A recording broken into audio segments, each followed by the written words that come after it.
I've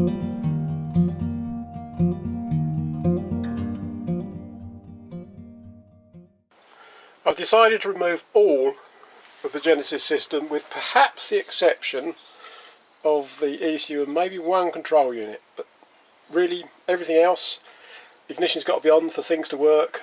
I haven't got the control panel that operates certain things, so I'm rather limited in being able to make use of this system. It is so certainly those two are coming out. It's easy enough to daisy chain the others two together and terminate the RS485 interface, so I can take a couple out.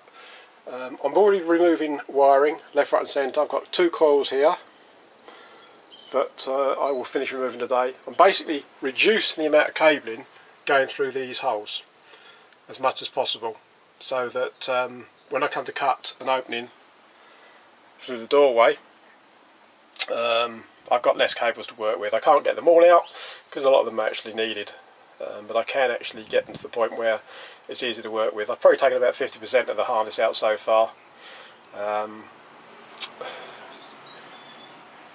then I'm going to cut a hole. And basically, once I've actually got this hole opened up, from then on it's build. I won't have to do any more pulling apart. I had a lovely time inside the van pulling out all this cabling. Some of this is extraordinarily long. This is just as part of it. I've taken a lot more out already, but this is the stuff I need to disconnect. The CCTV, for example, the cables for the cameras were doubled up, in fact trebled up throughout the entire van. I've got cables that are probably 40 feet long, that effectively went from where the CCTV was located behind these speakers in the locker, to the side camera, for example, there. That's a run of 3 or 4 feet at the most, and yet the cable was 35 feet long. It's bonkers the amount of unnecessary wiring they put into this thing, or extra wiring. Most of these cables ran down the off side of the van.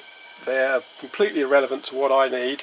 In fact, the wiring, once I've got it all out, it's going to be very useful, because it's all got writing on. You can probably see.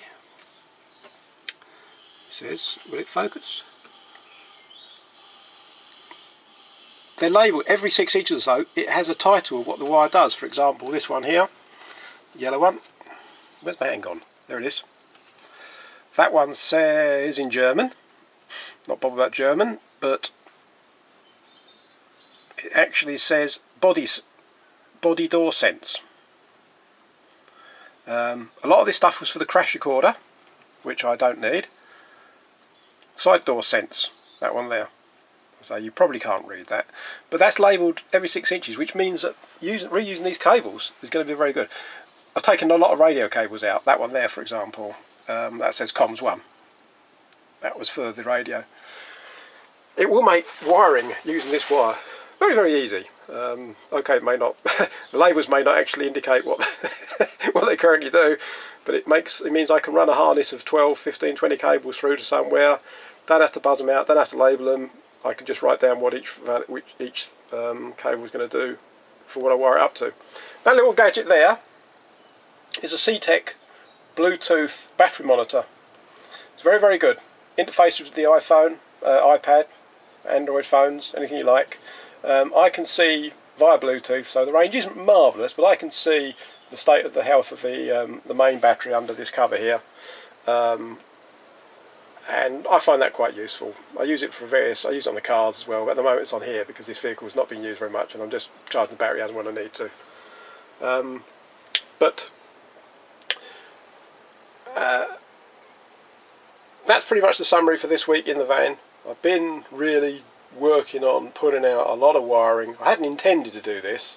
I was going to leave all this system in place, but it's energy hungry and it doesn't do what I need. I'm going to end up putting relays or switches on the vast majority of the outputs that this provides for simplicity. For example, I can't turn the heater on without the ignition on, and that's silly. I can't operate the extractor fan without the ignition on, and so on and so forth. What it does have is some indicators.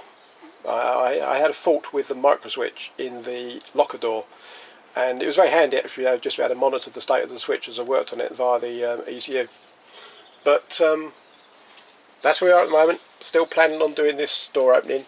Haven't decided yet whether it's going to be a sliding door, and actually now looking at the space here, it can't be. Looking at this, I don't think I'll actually have enough width. But I was toying with the idea of doing a sliding door, but I think it's just going to be a hinge door. We can bolt it from the inside. It'll be easier, and of course common sense says you don't just use a door for a door, do you? If I do it right, I can take the door off and it can become a table, maybe. We'll have to see. But that's just an update for this week. Happily playing as usual. Itching to start building stuff, and the last step really is to get the remaining wiring out. And that will include quite a lot of stuff that's running through this box here. Most of these are crash recorder related wires. They're pretty much all those are coiled up there. There's a few here related to the intercom, which I'm taking out, and there is a bundle of wires that goes up here. And you'll notice also the seat belts are clean, same as we did on the Thistle. We cleaned them. They're not brilliant, but compared to the fact these were actually brown a few days ago, they are now orange. Nice and orange and clean. But when I took off this grey panel here, so that I could get the seat belts off, there's a whole harness up there as well. It's mostly speaker cables. Well, we'll put the camera there. It's mostly speaker cables. Quite a few extra cables up there. There are also cables to these lights here, which I'm planning to wire up so that they operate off the door switches. I think they'd be quite useful. But there's other wires up there as well. I still haven't found where the camera feed goes. It must run through... Is that zoomed out? No. The camera feed must run probably through that 8-pillar there and down there somewhere. Although the only wire that is going down there is the GPS wire. That's that little thin black wire. Just there. There's a little thin black wire there that goes all the way up the trim, and it goes to that GPS sensor there, and that's the GPS that then went to the DVR.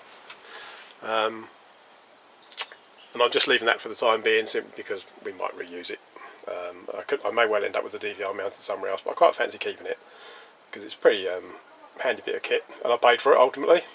But right now, just about to take the driver's seat out again. I've just turned the van round, took it for a quick drive around the block and turned it round. Oh, hang on, dogs are barking. Yeah, I've turned the van around simply so that the sliding door is closer to my garage so I can work a bit more conveniently. I don't like it at this angle. My drive slopes a bit, so now the van's sort of not particularly flat. But right now I need to be able to get in and out the sliding door a bit more easily. Also, we're in a bit of a wind tunnel here, and the way they've had the van facing before, the doors kept slamming on me when I'm standing here trying to work. Here, the last thing you want is the door coming along and walloping you on the backside. So,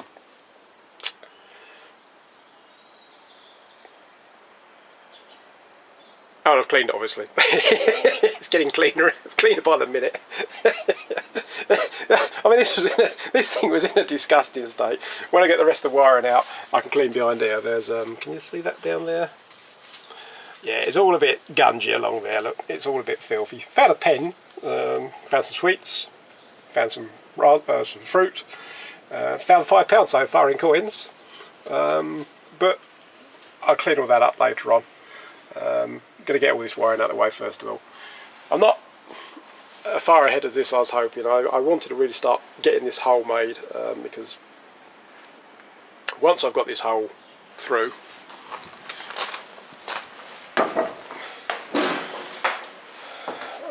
I am in that build stage, and obviously the same thing here for these wheel arches. I'm going to, because this is that part of the build stage really, just making a better job of those wheel arches.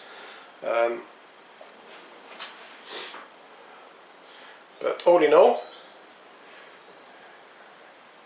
the van is a lot lighter. If you're wondering how I got the cabling out, all the cabling runs down here. In my case, because the primary cable run is coming through there and then behind this cabinet, the cabling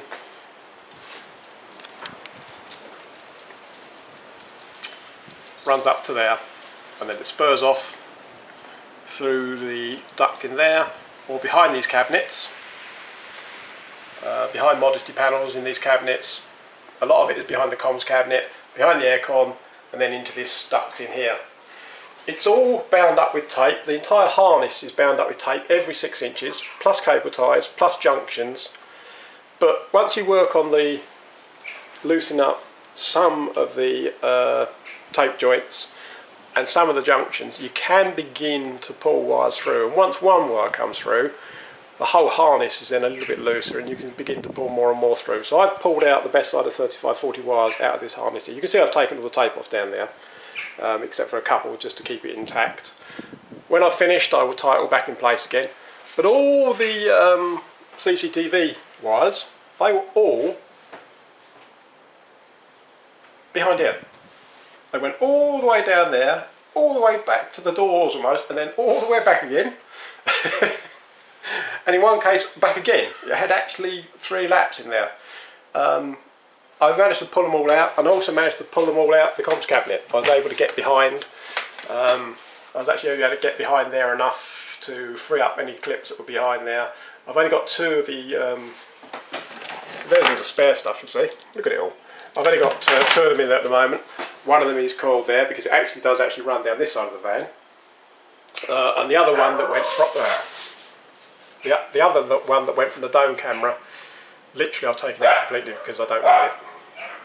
I'm left with that blue wire, which is the RS485 control wire that goes to the control unit I've just got sitting there at the moment. That will come out. I won't be keeping that in the same place. There's a mains cable, that's mains in and mains out. That's going to obviously stay. There's a black wire there for the GPS, which has been daisy chained across. It may be a replacement GPS unit. That there's a wire there that was for, or is for, the front camera, and a couple of others I haven't identified yet. And then you've got that grey trunking carries the air conditioning gas pipes, and the black conduit carries the air conditioning drain, and so on and so forth. And the really big thick cable that's actually going all the way across the floor, you can see it going there, that goes to the S-bar heater. So that has to stay. So I'm going to end up with a little step of some kind here. I'm not really, I thought I might be able to get all the wiring out of the way so that I could actually create a clear opening, but I'm not, because that S-bar cable probably needs to stay in. It's a multi-core cable. I don't fancy rerunning that, and a little step won't hurt. But poor old WAS, it's ending up full of holes now. I've taken the speakers out for the annoying woman and the intercom. We're not keeping that anymore. Taking the volume control out, we'll end up paneling that in. I was thinking about taking this panel down that protrudes into the van very, very slightly, but it's actually bonded in the centre. There's a strengthening rib. I'll end up causing damage, and I won't be able to put it back on again if I want to change my mind. I think I'll damage this panel too much, trying to lever it off. So I'm going to keep it. And the good thing about it is I can relocate these main sockets, although they're filthy grubby things, and I'm hoping I might be able to buy some replacements. I can relocate the main sockets into the exact same devices on the side here, and the same with some of the 12 volts. So not all is lost, because obviously there's going to be a worktop at that sort of level. So that's the thinking at the moment, but finish getting this cabling sorted out, then I can cut a hole through here. And that's going to be the first part of we are then building something. Thanks for watching.